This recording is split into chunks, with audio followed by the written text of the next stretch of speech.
Welcome to Sonoran Sky, a production of the First Alert Weather Team here at Arizona's Family. Sonoran Sky, we talk about things weather-related, sometimes things Arizona-related. This week we are talking about the WM Phoenix Open.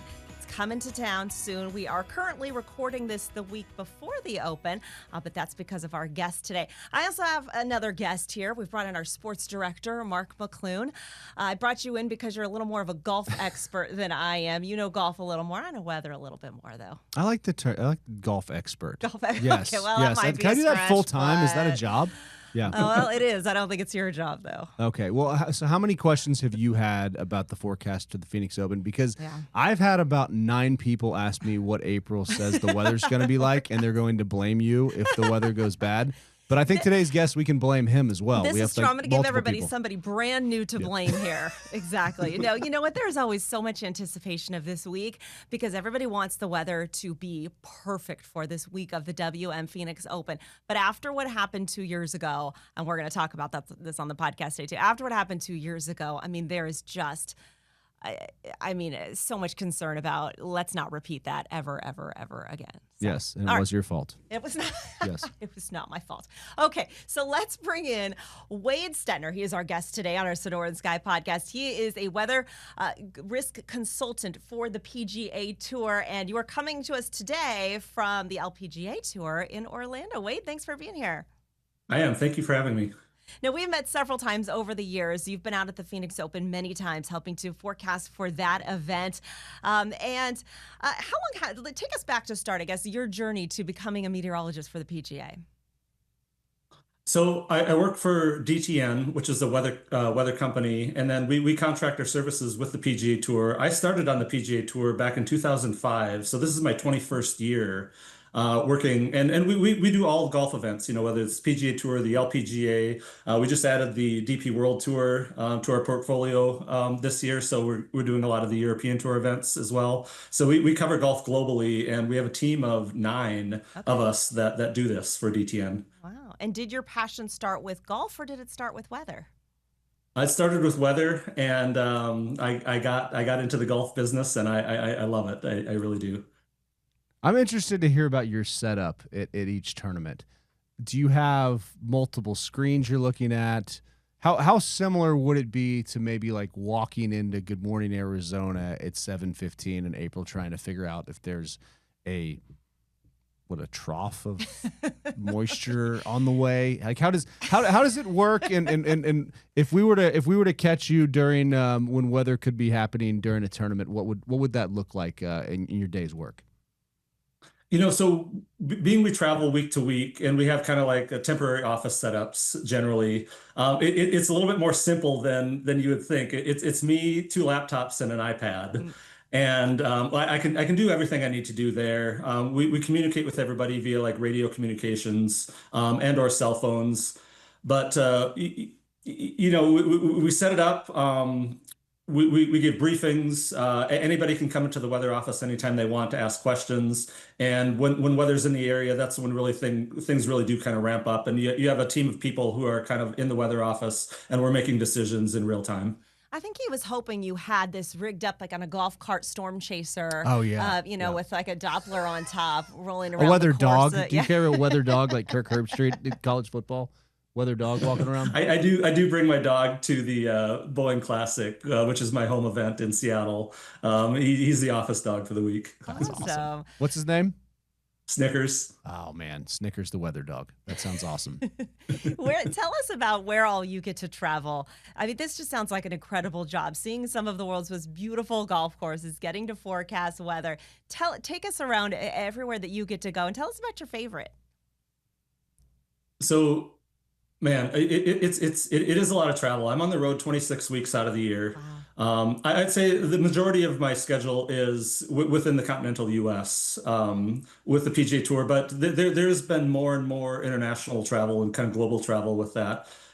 Generally, I spend a few weeks in Asia each year, a few weeks in Europe each year, kind of doing those, and that will expand now that we're covering the DP World Tour to a lot more European and global events.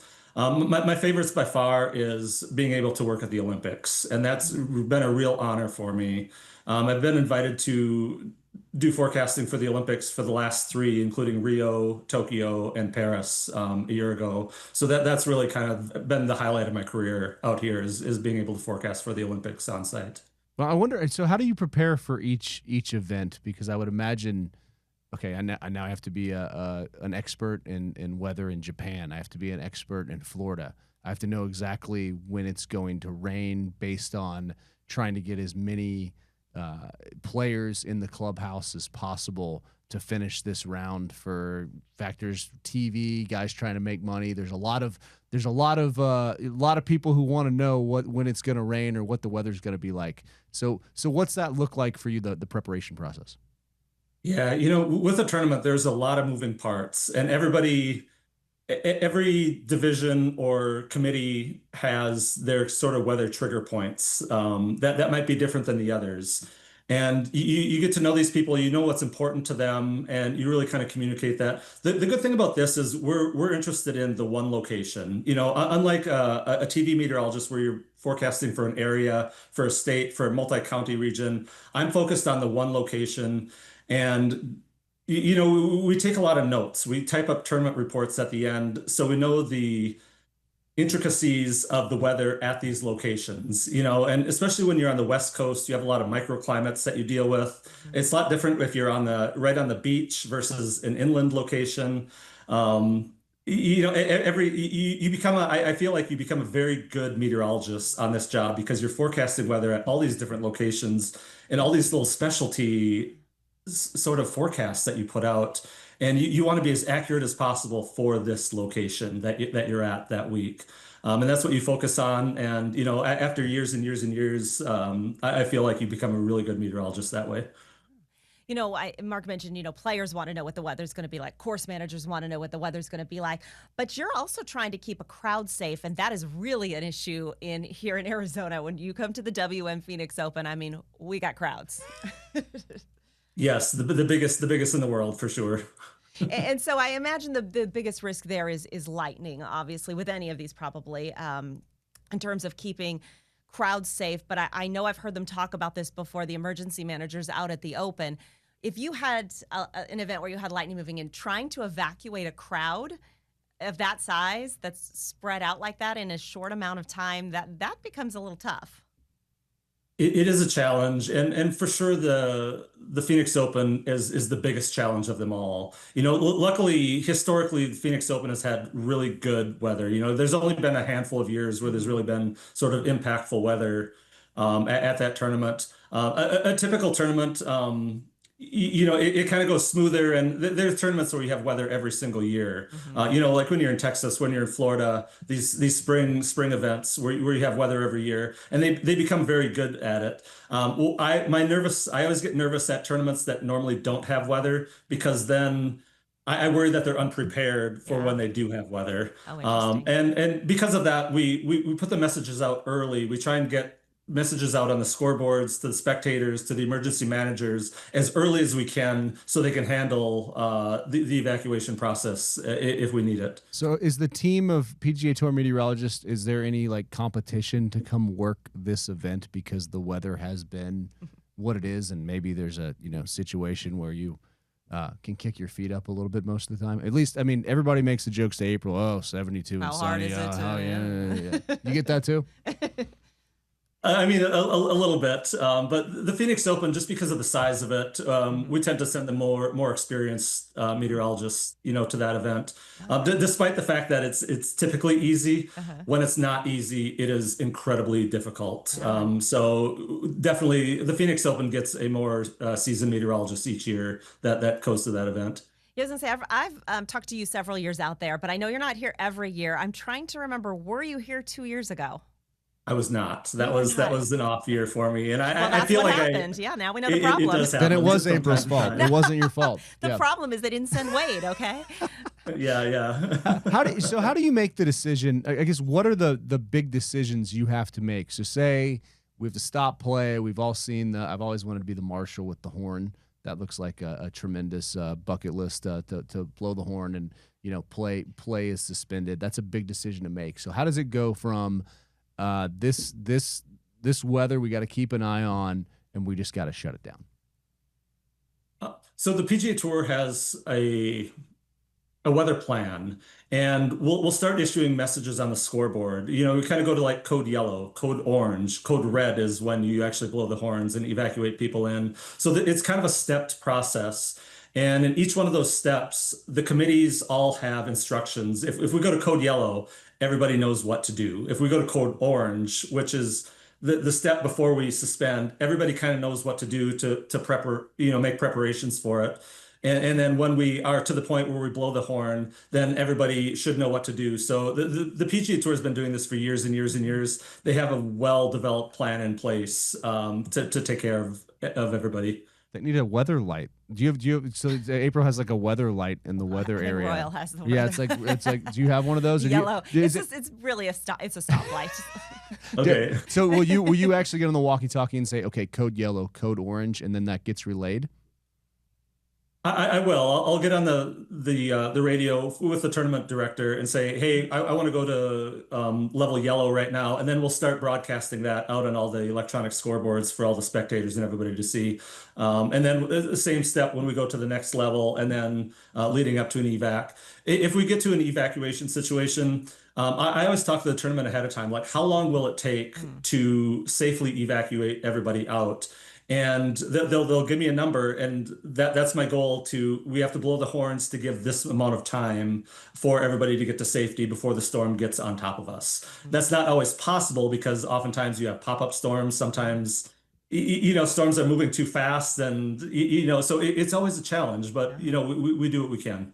Are you like a caddy's best friend? Like how many caddies do you have come see you in the morning before they head out on the course? The caddies do. I have more interactions with the caddies versus the players, because the players will tell the caddies, go talk to Wade and get the info that I want. Are there any weather nerds though playing? Like, are you like, why is this guy who won the Greater Hartford Open? I don't even know if they play that anymore, but sitting next to me for 3 hours watching my maps. Like, is there anybody like, Mike Trout, the Angels outfielder, super into weather? Anybody on tour that would cop to it and maybe like would want? I don't think they'd ever cop to it. And I sometimes, during bad weather, I keep security at my door to just kind of keep the people out, Yeah. That would be, I could like Sahith Thagala or somebody like that. Like a really smart guy would be, maybe that would be my candidate. What is the interaction like with the players though? I mean, how many of them will, you say they send in the caddies, but will kind of tailor their game to the forecast? Is there any sort of, checking in with you and being like, well, maybe I'm not going to hit driver on 15 today because the wind could be blowing in my face? I actually don't have a whole lot directly with the players. Like our forecasts get distributed out. The players can get my forecast on their phones. The forecasts are in the tee box. It's in the locker room. So because of that, sometimes they'll send the caddies to ask some specific questions that they want. But in general, they kind of handle that themselves. And that's good because with 140 golfers, there's only one of me. I can only I can only consult so much. True. Did you ever have maybe early in your career a moment, to use a golf term, where something you regretted, maybe not alerting people quick enough or alerting too soon, or anything memorable that happened? In the early days, I would say that's more just due to the lack of, you'd understand over the years how much better weather data has become. Yeah. And you go back 20 years and forecast modeling was not what it is today. And so there's a lot more misses back then, or what I would call surprises. Like you kind of go in, you think you know what's happening based on what the computer models, what everything is telling you, and then something different happens. That happens less and less now because weather technology is becoming so good these days. But yes, in the early days, it was a real challenge, and you're always there, kind of on edge. You think you know what the weather forecast is going to be, but sometimes you get those surprises. Yeah. I want to hear your and a lot moment. of that happened in the early days. Yeah. I want to hear you ask April about her form moment as technology's changed. Yes, come on. Gosh. Yeah. Well, I just feel like every year there's maybe one big winter storm and I like what Wade says. I wouldn't call it a miss as much as I would call it a surprise. There's always one time during monsoon season where the chance is so low, and I wouldn't say it's a time wave, a 0% chance, but we'll say a 10% chance, and it is just the storm of, it's 110% chance. I mean, is what we mean. Yeah, so there's always that one surprise because, at the end of the day, it is weather. We don't know everything about it, and it is still, your best guess. It's a forecast. I think one of the challenges that it seems like with the TPC is frost. That's probably the most common thing that they deal with up there. I know, Wade, we're talking to you. We're doing this interview a week before round one. But at this point, it doesn't look too likely next week, correct? No, it looks really warm in Phoenix next week. So my hope is that it's just going to be one of those really great weeks ahead with no frost delays. Winds don't look to be an issue at this point. Granted, we're still 8 days out from the tournament rounds next weekend. But right now, the early outlook looks favorable next week. How was your golf game, by the way? Oh, not so good. I don't talk about that. I was going to ask you, do you golf in your time off, or are you wanting a break from golf by that point? I mean, I belong to a club. I don't reveal my anything. You don't want to brag? Is that what it? You just don't want to. I get so frustrated because I watch the pros and I watch them play and they're so accurate, and I go out there and I'm scared I'm going to break a window. From one of the houses along the fairways. We'll have them try to forecast a storm. Cuts both ways. We can swap roles. Yes. It's true. Mark, I don't know if you had any questions about Augusta or if Wade's been there, but Mark got to go to the Masters for the first time. What was that, 2-3 years ago? That was 2 years ago, and I want to go back. I want to go live there. Fantastic. What was it like for you working Augusta? Have you worked Augusta before? I have not. I have not personally. So what is that like a bucket list for you at all to work that tournament? That's the Masters is kind of an invite. And it's been the same meteorologist that has worked there. Stewart has worked the Masters for the last almost 30 years. So I've not been invited to work the Masters yet because Stewart handles we'll start the campaign. Either that or just see if Stewart can get you tickets, and then you can go enjoy all of the cheap food. I think I bought breakfast for 6 people and it cost me $30.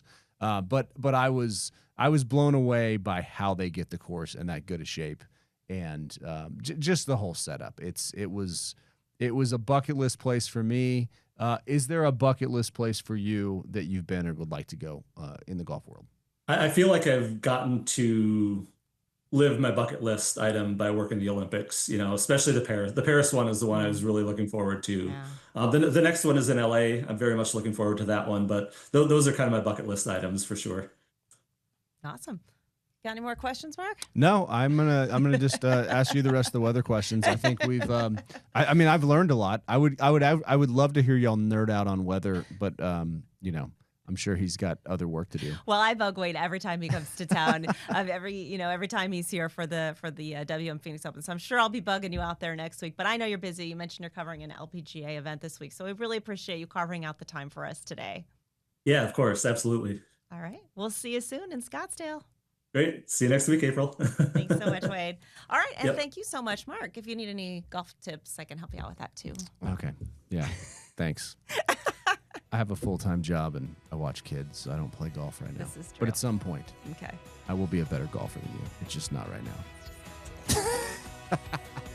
Thanks for joining us for today's edition of Sonoran Sky.